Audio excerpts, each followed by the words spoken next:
Hello, good morning to everyone. I am Dr. Madhulika Roy. Now we are going to talk on ethology. Ethology is the study of animal behavior. Behavior is the response to a stimulus.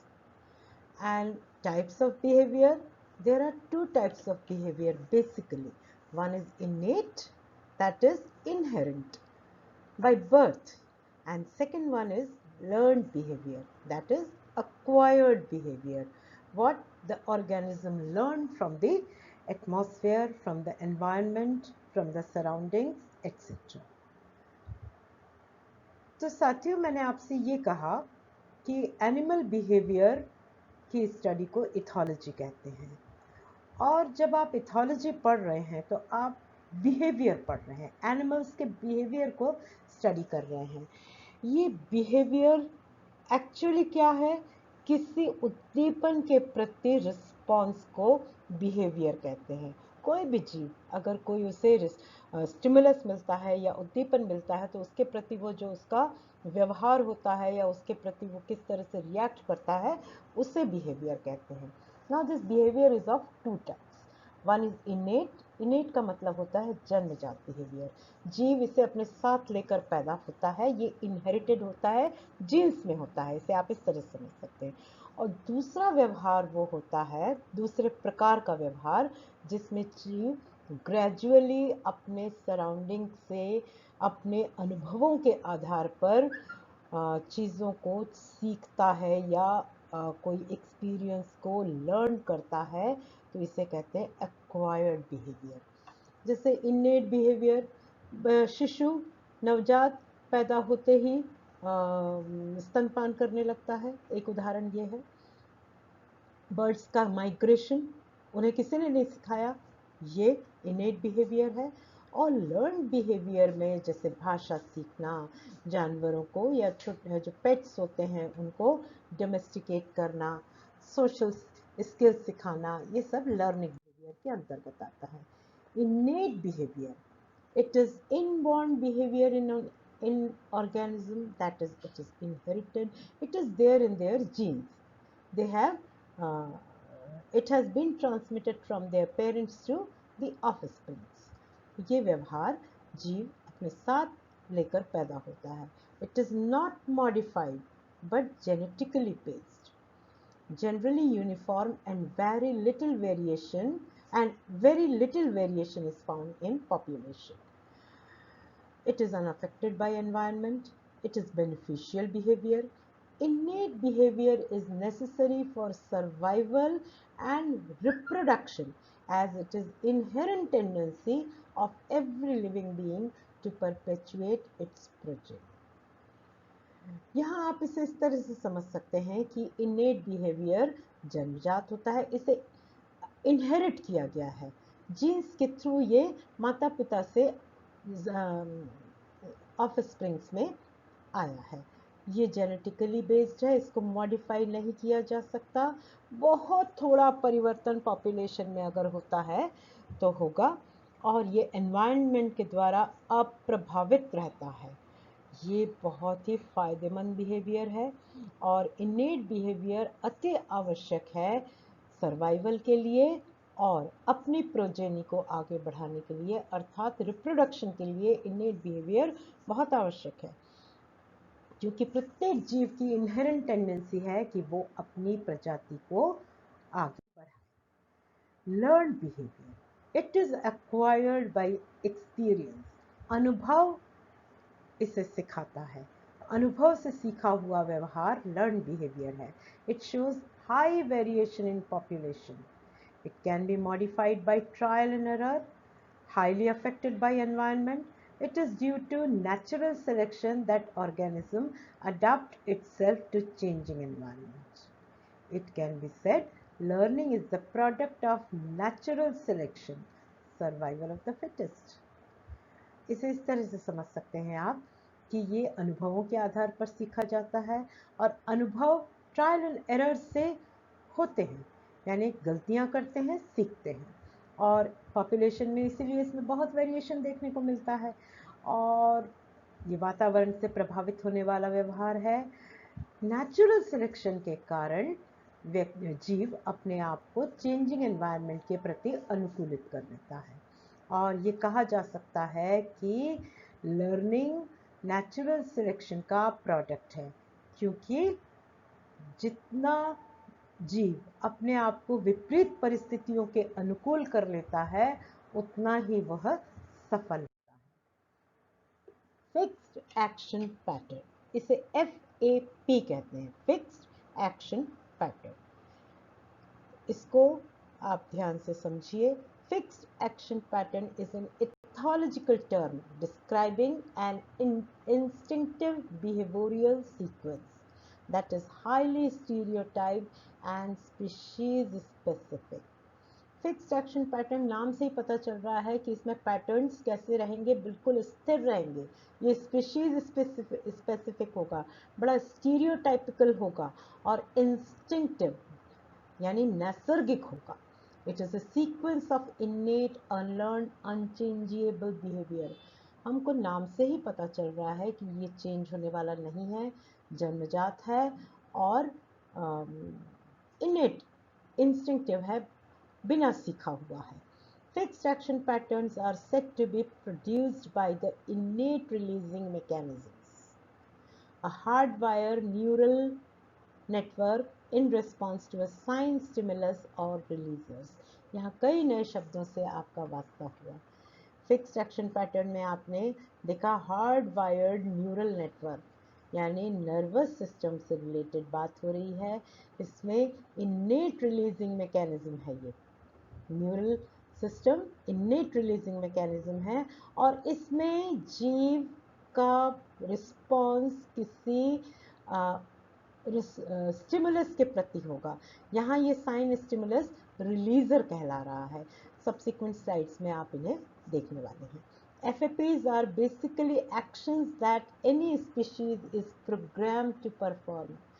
क्योंकि ये inherent है, इनेट है, तो inherent है, inherent है तो ये जाहिर सी बात है हर जीव में ये प्रोग्राम्ड होगा। प्रोग्राम्ड यानी उसके जीन्स में ये फिक्स होगा कि उसे क्या करना है, किस प्रकार से उसे रिस्पॉन्स करना है। खासकर ये रिप्रोडक्टिव बिहेवियर में देखने को मिलता है। They are train to do it, इन्हें कुछ सिखाया नहीं गया होता है। आप जानते हैं अब तक हमने यही सीखा कि इनेट बिहेवियर जन्मजात होते हैं, अनचेंजेबल होते हैं, इन्हें सिखाया नहीं जा सकता। It is triggered by external sensory stimuli called sign stimulus. ये शब्द बहुत उपयोगी हैं। इथोलॉजी में इन शब्द से आपका निरंतर वास्ता पड़ता रहेगा, जैसे स्टिमुलस है, रिस्पॉन्स है, लर्न बिहेवियर है, ऐसे कई शब्द आपको मिलेंगे।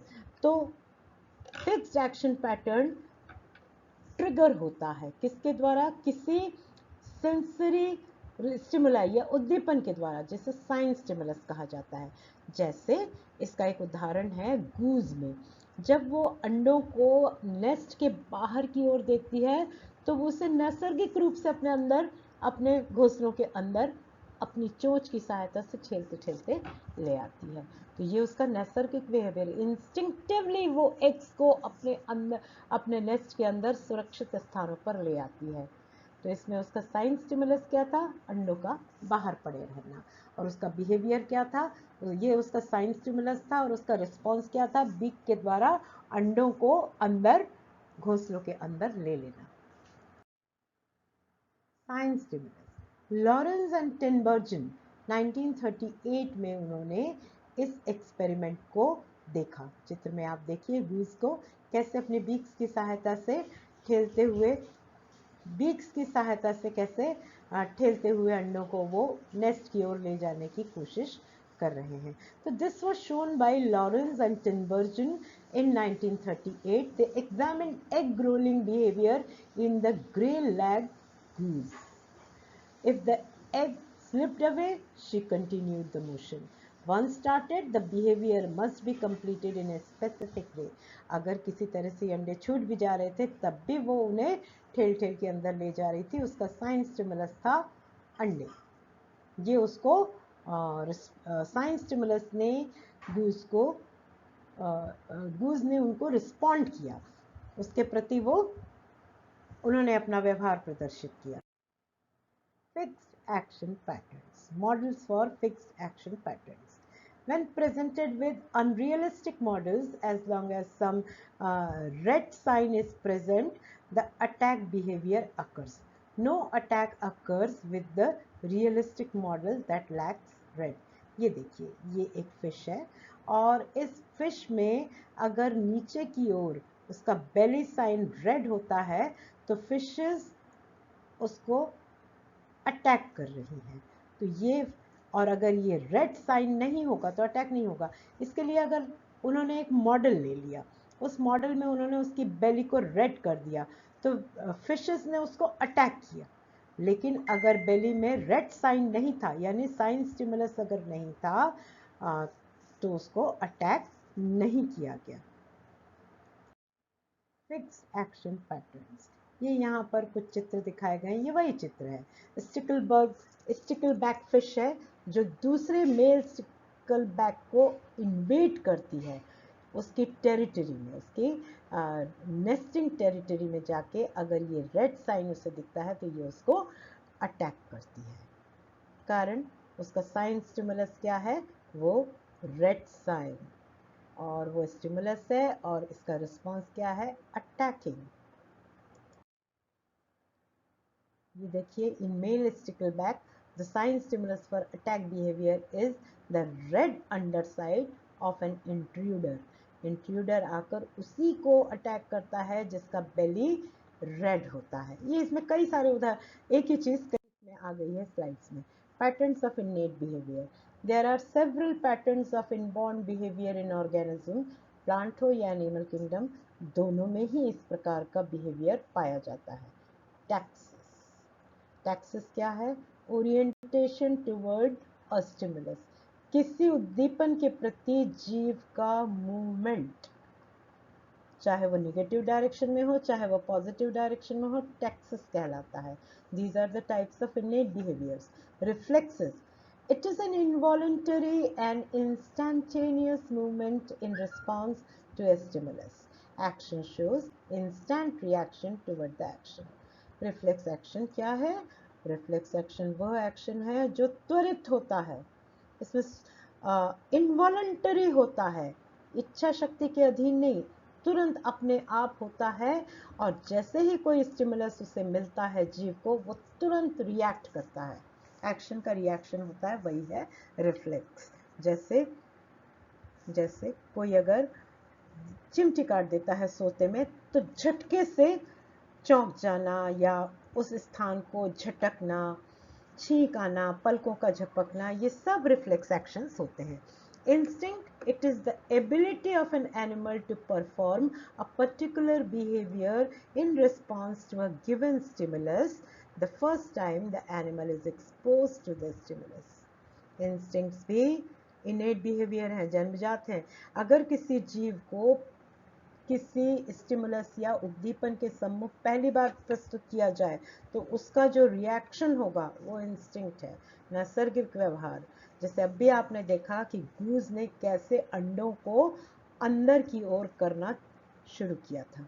स्टिमुलस क्या था, अंडों का बाहर पड़ा होना, और इसका इंस्टिंक्टिव बिहेवियर क्या था, उन अंडों को अपनी बीक की सहायता से अंदर की ओर करना। Reproductive behaviour is also instinctive behaviour. It does not have to be learned or prepare it. तो इसको बगैर सीखे या ये किया जाता है। Instinctive behaviour, innate behaviour instinctive होते हैं। Acquired behaviour, learning is achieved by experience, हमने कहा ही इसे एक्वायर्ड बिहेवियर कहते हैं। They are acquired changes in the lifetime of any species. Change, हर जीव का जीवन काल अपने हिसाब से काफ़ी बड़ा होता है, छोटा जीव हो या बड़ा जीव हो, उसके जीवन काल में वो जो कुछ भी एक्सपीरियंस करता है वो सीखता है, और हर स्पीशीज़ इस प्रकार से सीखती है। जैसे पेट्स को डोमेस्टिकेट किया जाता है, सर्कस में जीवों को कैसे ट्रेन किया जाता है ना, ये सारे बिहेवियर आते हैं एक्वायर्ड बिहेवियर में। It can be modified to suit changing conditions. Species modify their behavioral patterns according to changing environment. Hence it is more adaptive in nature. सबसे बड़ी बात आती है एडेप्टेशन। विपरीत परिस्थितियों में अपने आप को अनुकूल बनाने की क्षमता जीव को नेचर में सरवाइव करने देती है। तो ये सर्वाइवल का प्रश्न है। तो इसीलिए जीव क्यों सीखता है? क्योंकि उसे उस एनवायरनमेंट में सरवाइव करना है। अब सर्कस के जीवों को ट्रेन किया जाता है, जैसे जंगली हिंसक जानवर हैं, शेर, चीते, भालू, इन्हें भी ट्रेन किया जाता है, तो वो भी अक्वायर करते हैं। जैसे उनका जन्मजात बिहेवियर क्या है? एग्रेशन है ना, वो एग्रेसिवली अटैक करते हैं, लेकिन उन्हें डोमेस्टिकेट कर लिया जाता है। टाइप्स ऑफ लर्निंग, यहाँ हम लोगों ने कुछ टाइप्स ऑफ लर्निंग के बारे में आपको बताने की कोशिश कर रही हूँ मैं। Learning can be achieved in variety of ways.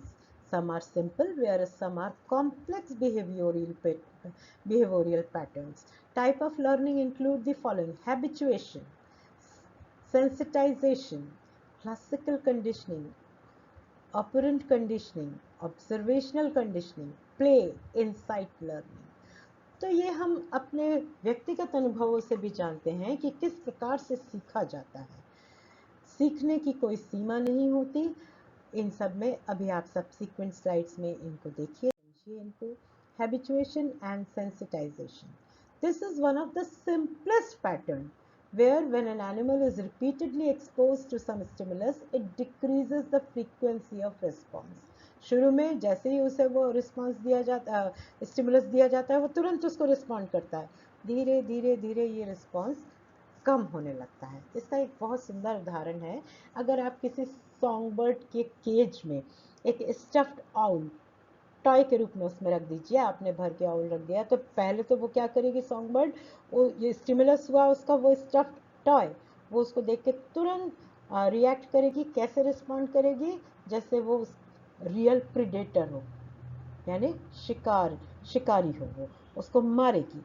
लेकिन ये बिहेवियर थोड़े समय के बाद जब दिखता है कि इसे कोई रिवॉर्ड नहीं मिला है, तो when the behavior does not result in some type of benefit or reward, it is adaptive because responding to the stimulus would be a sheer waste of energy. अब वो देख रही है इससे कोई फायदा नहीं हो रहा है, कोई रिवॉर्ड नहीं मिला उसे, ना उसे खाने को मिला, ना वो उसने उसको रिएक्ट किया, तो धीरे धीरे उसका रिस्पॉन्स डिक्रीज होने लगता है। तो नेचर में ऐसा किस लिए हो रहा है? क्योंकि वो जीव समझ गया है कि इसको रिस्पॉन्ड करना अपनी शक्ति को, एनर्जी को बर्बाद करना है। So habituation has been demonstrated in virtually every species of animals. ये उसकी आदत पड़ गई है। Habituation मतलब वो देखने का आदी हो गया उसे, अब उसके प्रति वो रिस्पॉन्ड नहीं कर रहा है। FAP, फिक्स्ड एक्शन पैटर्न है हैबिचुएशन। ये इसमें हम लोगों ने चित्र में दिखाने का प्रयत्न किया है। यहाँ पर ये है सॉन्ग बर्ड और ये है स्टफ्ड आउल, वो खिलौना, जिसको देखकर male English robins will attack a bundle of red feathers placed in their territory, but will ignore a stuffed juvenile. No red. अब ये इसको जो वास्तविक जो जुवेनाइल होगा उसको वो इग्नोर करेगा, क्योंकि इसे कोई रिवॉर्ड नहीं मिल रहा था। ये फिक्स्ड एक्शन पैटर्न है। Habituation is a fixed action pattern. Classical conditioning, classical conditioning का बेहतरीन उदाहरण पावलोव ने दिया था। देखिए कंडीशनिंग क्या है? It is the process of training और customising an individual to behave in a certain way or to accept certain circumstances.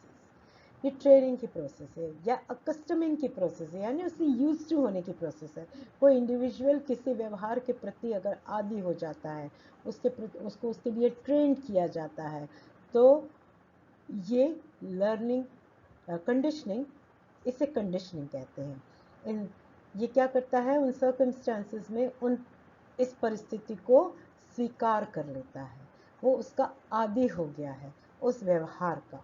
It is a type of learning in which an animal learns to associate one stimulus with the another. आपने एक stimulus दिया, उसके साथ दूसरा stimulus दिया, तो जीव सीख जाएगा, वो एनिमल सीख जाएगा कि किस तरह एक स्टिमुलस और दूसरे स्टिमुलस के साथ किस तरह से उससे कनेक्शन बनाना है. A stimulus that normally produces a particular behavior is linked with a second stimulus.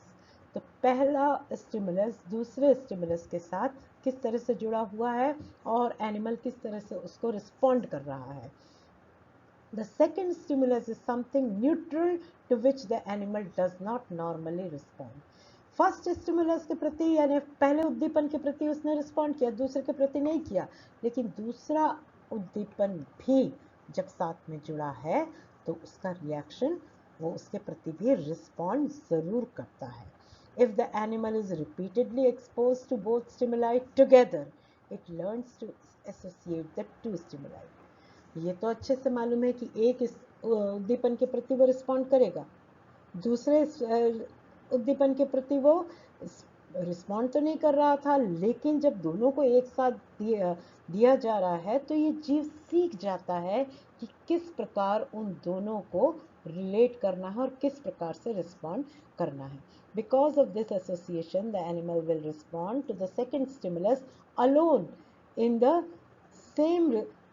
same manner responded to the normal stimulus.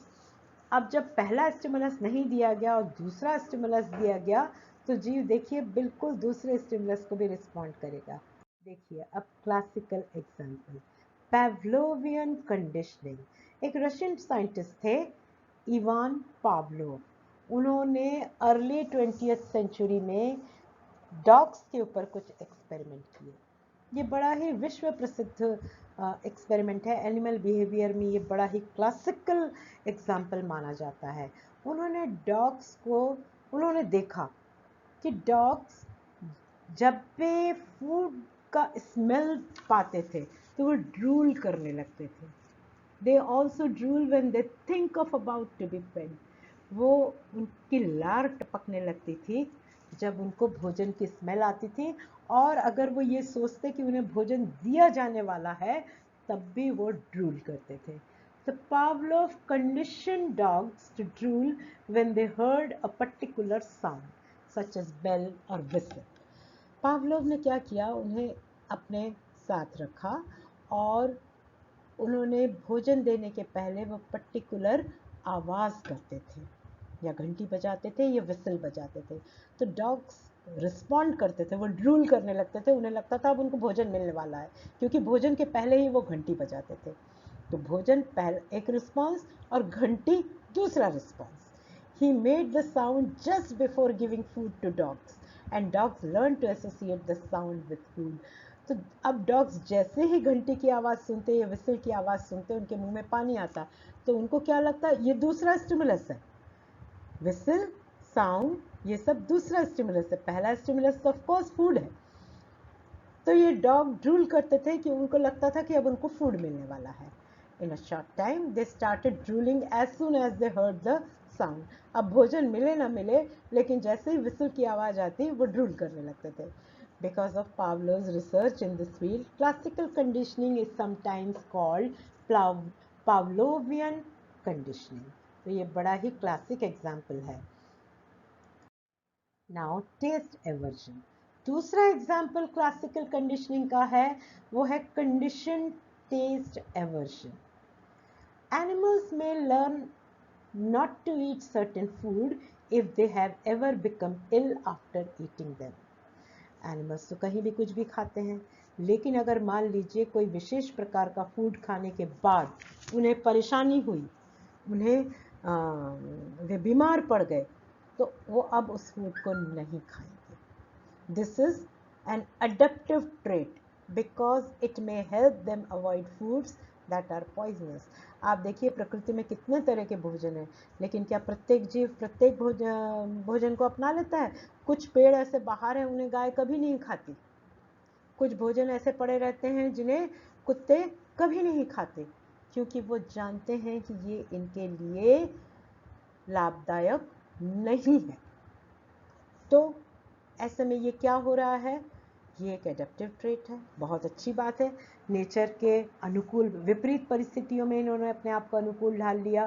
तो टेस्ट एवर्जन एक बहुत अच्छा क्लासिकल कंडीशनिंग का उदाहरण है। For example, animals that vomit after eating a particular type of berry may learn to avoid eating them in the future.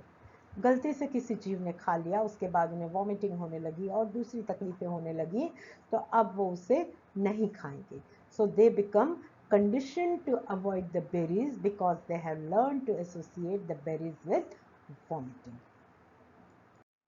ये है learning behaviour. Experience से उन्होंने सीखा कि उनके लिए लाभदायक नहीं है।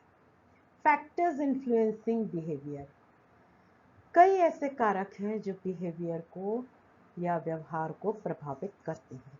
The ability to learn something depends on the intelligence which is at least partly determined by genes. Genes बहुत महत्वपूर्ण रोल प्ले करते हैं। हम तो कह ही रहे हैं कि जीन्स के द्वारा behavior is inherited. Environment also plays an important role in acquiring some new skills to adapt in response to stimulus. वातावरण सब सिखा देता है। वातावरण में ही ये पॉइजनस पदार्थ हैं, तो उसमें खाना है कि नहीं खाना है ये जीव सीख जाता है। Classical conditioning depends on the presence of suitable reward और पनिशमेंट। जीव को यदि कोई सुटेबल रिवॉर्ड या भोजन मिला या पनिशमेंट हुआ, जैसे उसको वॉमिटिंग होने लगी, तो इसके द्वारा उसमें क्लासिकल कंडीशनिंग हुई। Observational learning depends on the behaviour of potential models. Observation से भी वो सीखता है। जैसे आपने अभी देखा था सॉन्ग बर्ड किस प्रकार से स्टफ्ड आउल के प्रति रिस्पॉन्ड कर रही थी। तो ये सब फैक्टर्स जो व्यवहार को प्रभावित करते हैं। अब एक और fixed action pattern innate behaviour का टाइप देखिए आप, imprinting. It results in fixed life long behaviours after exposure to a stimulus. यदि किसी उद्दीपन के प्रति जीव को एक्सपोज कर दिया जाए तो वो उसके लिए बिल्कुल पूरी तरह से लाइफ लॉन्ग उसके प्रति उसका एक फिक्स्ड बिहेवियर होगा। Like instincts, it leads to full-blown behaviors after the first exposure to the stimulus. जैसे जीव को यदि कोई हिंसक पशु के सामने खड़ा किया जाए तो वो समझ जाएगा कि ये बहुत खतरनाक जीव है, इसके सामने अब उसे दोबारा नहीं आना है, वो उससे भागेगा। तो ये इम्प्रिंटिंग थी, एक फिक्स्ड एक्शन पैटर्न। वो समझ गया है लाइफ लॉन्ग के लिए कि ये जीव उसके लिए खतरनाक है। जैसे छोटा जीव शेर या हाथी के सामने आने से बचेगा। However, the environment also plays a key role in imprinting. जाहिर सी बात है, environmental factor is the most important factor for learning. The animal must be exposed to the proper stimulus during a period of development called the critical period, which may be of few days or weeks in early life. एक preparatory as होती है। यहाँ मैं आपको मनुष्य का उदाहरण देना चाहूँगी। हालांकि हम एनिमल बिहेवियर पढ़ रहे हैं, लेकिन इस उदाहरण से आपको बहुत जल्दी चीज़ें समझ में आएंगी। एक शिशु जब 2 साल का 3 साल का होता है तो इसका बेस्ट लर्निंग पीरियड होता है। इस समय वो भाषा सीखता है, इस समय वो ये सीख जाता है कि उसे क्या चीज़ पकड़ना है नहीं पकड़ना है। जैसे वो आग को नहीं छुएगा क्योंकि उसको वो सीख जाएगा कि ये गर्म है, क्योंकि उसको गर्म लपट लगेगी तो वो इंस्टिंक्टिवली उसको नहीं छुएगा। तो ये क्या होता है, कुछ लर्निंग फेजेस होते हैं लाइफ में जिसे कहते हैं क्रिटिकल पीरियड। इस समय आप बच्चे को जो भी सिखाएंगे वो सीख जाएगा। कहते हैं ना, बच्चे कच्ची मिट्टी होते हैं, घड़े को जैसा शेप दोगे वैसा हो जाएगा। इसी प्रकार से ये क्रिटिकल पीरियड वही पीरियड है जिस समय जो सिखाया जाएगा वो वही सीख जाएगा। तो एनवायरनमेंट बहुत इंपॉर्टेंट फैक्टर है। So imprinting depends on both instinct and learning and may vary with the environment. Imprinting often occurs in species in which the young are fairly mobile early in life. जब बच्चे move कर रहे हैं, कोई भी animal kingdom में आप कोई भी उदाहरण ले लीजिए, चिड़िया के बच्चों को लीजिए, वो भी उड़ना कब सीख रहे हैं, मोबाइल फेज में ही वो उड़ना सीख रहे हैं, भोजन कलेक्ट करना सीख रहे हैं, एट्सेट्रा। नेस्ट बिल्डिंग तो इंस्टिंक्टिव बिहेवियर है, एट्सेट्रा।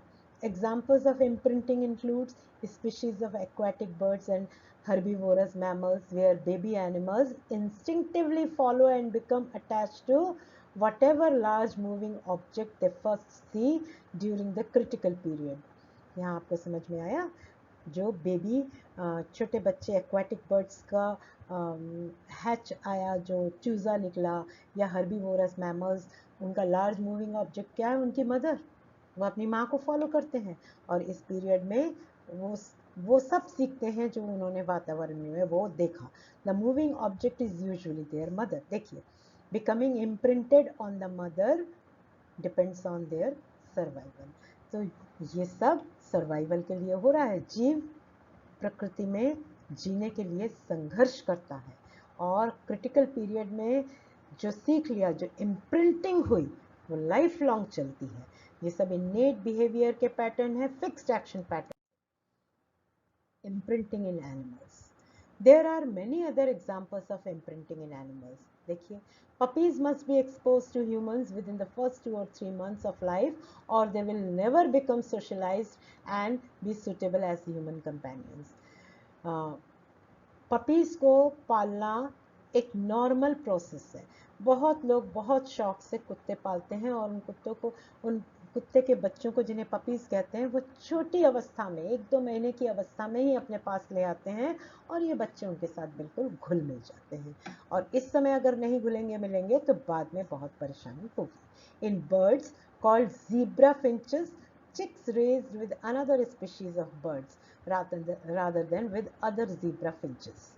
अपने ही स्पीशीज के ज़ीब्रा फिंचेस के साथ बड़े नहीं होके वो किसी दूसरी प्रजाति के साथ पालन पोषण उनका होता है, वो उनके साथ रेज होते हैं। It will imprint on birds of other species. As adults, the finches will try to mate with birds of the other species instead of with the other zebra finches. Zebra finches के जो chicks हैं वो दूसरी प्रजाति के chicks के साथ बड़े हो रहे हैं, तो जाहिर है बड़े होने के साथ वो उनके साथ ब्रीड करना चाहेंगे, जो कि अनसक्सेसफुल भी होता है। तो ये इम्प्रिंटिंग क्या है? वो उन्हीं के साथ बड़े हुए हैं तो वो सोच रहे हैं वो उन्हीं के साथ के हैं और वो अपनी ज़ीब्रा फिंचेस के साथ वो घुलना मिलना पसंद नहीं करते हैं। कहते हैं जिस परिवेश में रख दो उसी परिवेश में ढल जाते हैं, ये वही बात है। तो you can summarise the ethology. ये हमने बहुत संक्षेप में यहाँ पर हमने पॉइंट्स को लिया है। इनेट और एक्वायर्ड बिहेवियर को बहुत ही संक्षेप में समझने की कोशिश की है, क्योंकि आपको टैक्सेस, रिफ्लेक्सेस, इंस्टिंक्ट्स, मोटिवेशन इत्यादि को अलग से पढ़ना होगा। ये एक ओवरव्यू था। हमने क्या किया है? हमने इथोलॉजी का एक ओवरव्यू किया। So learning is a change in behavior that occurs as a result of experience. It is usually less rigid than innate behavior. Innate behavior is very rigid और rigid behaviors are difficult to cope up with. जबकि जो learning behaviour है काफ़ी flexible होता है। Flexible behaviour हमेशा adaptive होता है। Observational learning and insight learning are usually observed in animals with higher levels of intelligence. Animal kingdom में इंटेलिजेंस है, बहुत ज़्यादा है, इसीलिए वो ऑब्जर्वेशन से और देखकर बहुत कुछ सीखते हैं। So, the references were taken from the classical book of animal behavior, Dieter Stieler, and book written by Rina Mathur. And of course, Wikipedia has given me so many figures and some text, and I am grateful to Google search and Pinterest for the sources of figure. Okay, thank you.